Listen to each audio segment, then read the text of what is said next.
I have one new Advent devotional, one scripture reading plan, 3 new picture books this year, 2 chapter book read-alouds, and 3 books for mom that I'm hoping our homeschool family can all get to in the month of December. So, these are our Christmas reading plans.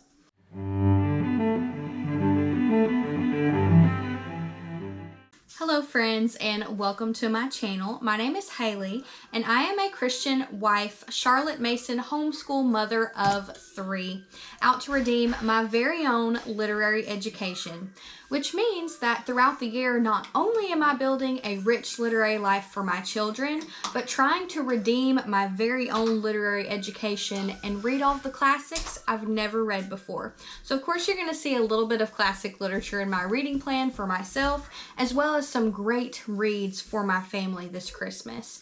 But I did try to keep it somewhat minimal, under about maybe 10 books for our family, because sometimes you see some reading goals or read aloud plans and there's like 25 books for the 25 days of Christmas.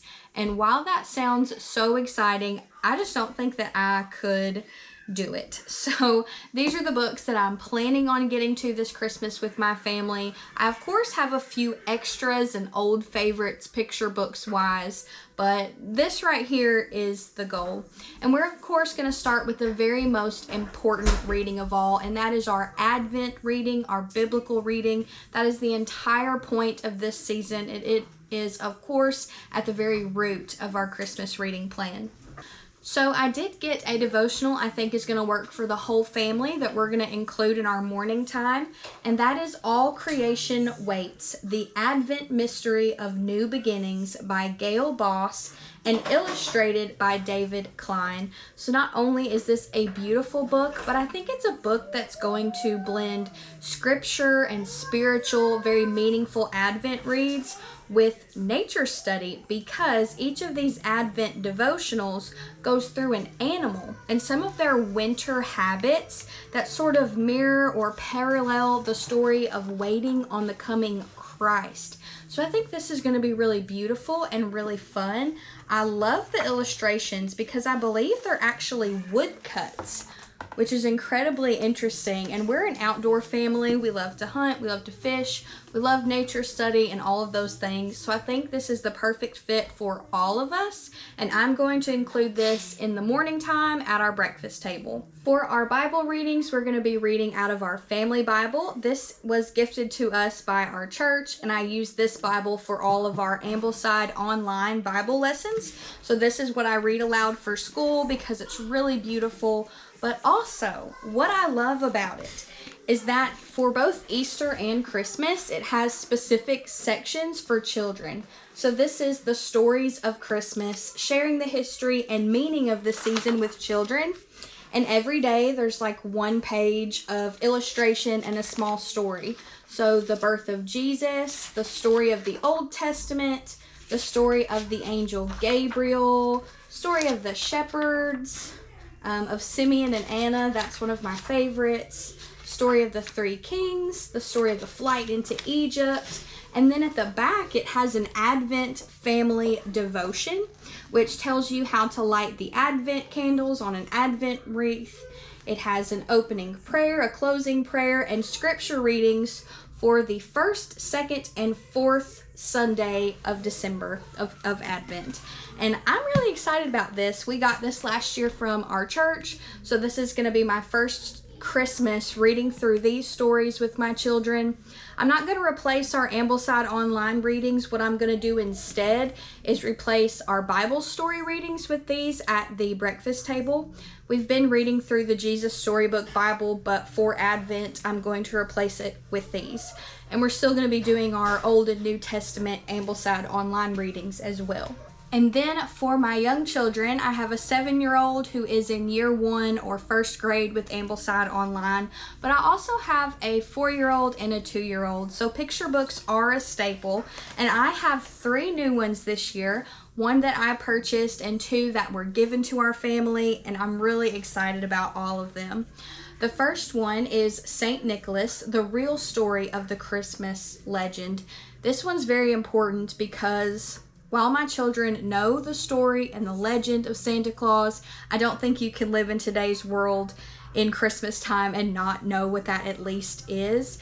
This is a book that's going to point that figure back to Jesus, back to the reason of the season. So whether you celebrate this particular tradition or not, I think it's good to know the true meaning of it, because knowing that he was a man who believed in Jesus, who loved like Jesus, I think will help your child always point that back to Jesus instead of presents. So this one tells the real story of St. Nicholas, who was a 4th century Christian living in the land of Lycia. And this picture book is beautiful. And it's also very short, so I think all of my children will be able to listen well with their attention spans. And I'm actually also going to read this one at our homeschool co-op as well. So this is the one that I bought for my family this year, and I'm really excited about it. This next Christmas book was actually given to me, and I'm really excited about it. It is called The Christmas Angel, written by Monica Schneeberger. But what I love is that it was illustrated by her daughter, Camilla Schneeberger. So they brought this Christmas book into the world together, and it's absolutely charming. It is about a little boy who is in search of his mother for Christmas. He gets kind of lost along the way in the woods, and a Christmas miracle comes together to bring his home to his mother for Christmas. And it's just precious. I will say that the illustrations really captured my 7-year-old, because when I pulled this out of the box, she immediately wanted to read it, and I tried to tell her to wait because I wanted to wait till Christmas time to read our Christmas stories, but she couldn't. So she has actually already read this book twice and really loved the story, and so I'm excited to read this one to my younger two as well. The story itself is beautiful and really precious and sweet, and the illustrations are absolutely phenomenal and amazing. So I'm really excited to read this one aloud with my children as well. And then the last new Christmas picture book we have this year is called The Legend of Papa Noel, a Cajun Christmas Story. Now, I was born in Louisiana, and then we moved a long time ago. So when my dad came up to celebrate Thanksgiving with us, he brought along this as a gift to my children from their grandmother, and they are so excited about it. And it is basically the Santa Claus story, but retold in a Cajun cultural way. Santa Claus is not in a sleigh. He is in a boat being pulled by alligators, of course, because that's what you're gonna do in the swamp. And I love the illustrations. It feels kind of like The Princess and the Frog. I feel like that's one of like the last great Disney movies that they made. I love that Disney movie. It's one of the only ones that are new that I have actually enjoyed. But this picture book is very precious and very unique. So I'm excited to read this one. I think it's gonna laugh. I think it's gonna remind me of some of that Louisiana culture that I've just missed out on now, and then introduce that to my children as well. So this was a really fun gift. And then of course we have some of those classic Christmas stories, How the Grinch Stole Christmas, The Velveteen Rabbit, The Polar Express, just kind of those staples that everybody has, and we will be reading those as well. These are just some of the new Christmas stories that we've added to our collection this year. And then I also have 2 Christmas chapter book read-alouds that I want to get to, because my 7-year-old and I are reading a ton of chapter books together, and so I have 2 that I think will particularly work well for the Christmas season. The first one we're going to read is The Family Under the Bridge, written by Natalie Savage Carlson and illustrated by Garth Williams, who is of course the illustrator of Charlotte's Web, and then of course the Little House on the Prairie series. But this story I think is precious because it highlights an important thing we should remember not only at Christmas time but at all times of the year, and that is the story of homelessness. This is kind of a found family story between children and then sort of a grumpy old man figure who comes to love them. So I think it's going to be kind of sad but also kind of heartwarming, and I think it will put our minds in the right vision of charity and giving to others and being grateful for the things that we have. So I'm really looking forward to this one and seeing how we both like it, because I've never read this one before. And then this next book I have read before, and it's the first time I'm going to be reading this aloud to my children, and it is a particularly special and epic moment for me, and that is The Lion, the Witch, and the Wardrobe by C.S. Lewis. I think my 7-year-old is absolutely ready for this. I think she is going to love it. She loves any kind of magical or enchanted stories. Of course, Father Christmas comes into this, but I think wintertime is also the perfect time to enter through the wardrobe. So this is also going to be a December read aloud for us. I can't wait to reread it. I just finished the series for the first time as an adult last year when C.S. Lewis was my male author of the year. And I loved this series, and I can't wait to dive into it with my children. This will be a family staple for us for sure. And then finally, I have 3 reads that I want to get to this Christmas. The very first one is a Christmas classic, but it's also a short story, so that feels very doable for me to get to. And that is Old Christmas, written by Washington Irving, who is of course the author of The Legend of Sleepy Hollow. I read that story back in October and loved it. He's a very dreamy and poetic writer, so I feel like his Christmas story that's inside this collection of his short stories will be very magical. Now, if you don't want to buy sort of the Halloween type version of his short stories, there is a hardcover of Old Christmas that you can find on Amazon that looks really pretty and very seasonal. So I'm going to read this first, and if I love it, I'm going to buy just a hardback of that to keep with my Christmas books as a decoration during the Christmas season. But I love that it's a short story. It goes from page 77 to page 121 in here, so it's not very long.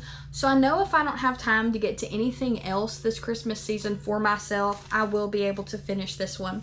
And I also don't know much about it other than I think it's a picture of an old Christmas. So I think it'll be very atmospheric and inspiring in that way. So I'm excited for that. So the next book I plan on reading in December is a book that our ladies book club picked, and it is a Nutcracker retelling, which I am over the moon about. That's called A Lady's Guide to Marvels and Misadventure, written by Angela Bell. It is set in the Victorian period, and because it's a sort of Nutcracker retelling, there is the main character of Clara, whose family is being accused of being insane, which of course could ruin her reputation in the Victorian era. And when her eccentric Uncle Drosselmeyer comes, and he has this apprentice with a mechanical leg and disappears on this contraption, and then sends Clara on a journey searching for him while a villain is trying to get a hold of his machine. It just sounds very interesting and very well done. It sounds like a fun story. The Nutcracker has a very special place in my heart in the Christmas season because when I was a child, on one of our school field trips, I went to see the Nutcracker play, and I was obsessed. I asked for nutcrackers for Christmas for years, and I collected nutcrackers for years as a child. So I'm really excited to visit this story in a new way. And if I have time, I want to listen to the original Nutcracker story, the book, on audiobook. So that may be an extra. And then finally, a read that is a nonfiction. I'm going to listen to this on an audiobook version on my Hoopla app, but that is The True Story of St. Nicholas and Why He Matters to Christmas, written by William J. Bennett, who is the author of the Book of Virtues, the Children's Book of Virtues, the Children's Book of America, all of these children collection stories that we love, and I read a ton of in my daughter's kindergarten year, and then to my littles. He wrote this book about the true story of St. Nicholas, and then how that story has inspired tons of legends and traditions that we put into Christmas every year. I'm excited to read that one. I think on audiobook it's only a little over 2 hours long, so it won't be very difficult to get to. I don't think my kids are ready for that. I think the St. Nicholas picture book is good enough for them, but I just want to dive a little deeper. So I'm going to listen to it, and then if I love it, I'll buy the book, and then that's something I can read with them later to dive in deeper into that true story of St. Nicholas, the man who loved Jesus. So that is my family's Christmas TBR this year. I'm really excited about it. I think it's very doable and manageable. I see no reason why we won't get to all of these reads, but there's just something extra magical about seasonal reading, particularly holiday reading, and particularly Christmas. It's wintertime, there's Christmas lights, you've got hot chocolate and cider, and everything is just cozy, and Christmas cookies. It's just the perfect reading season, really. So I can't wait for it. If y'all have any suggestions or just what your family is going to be reading this Christmas, what you're going to be reading this Christmas, please let me know in the comments below. I would love to hear some of your recommendations. And Lord willing, I will see y'all next time. Merry Christmas, friends. Happy reading.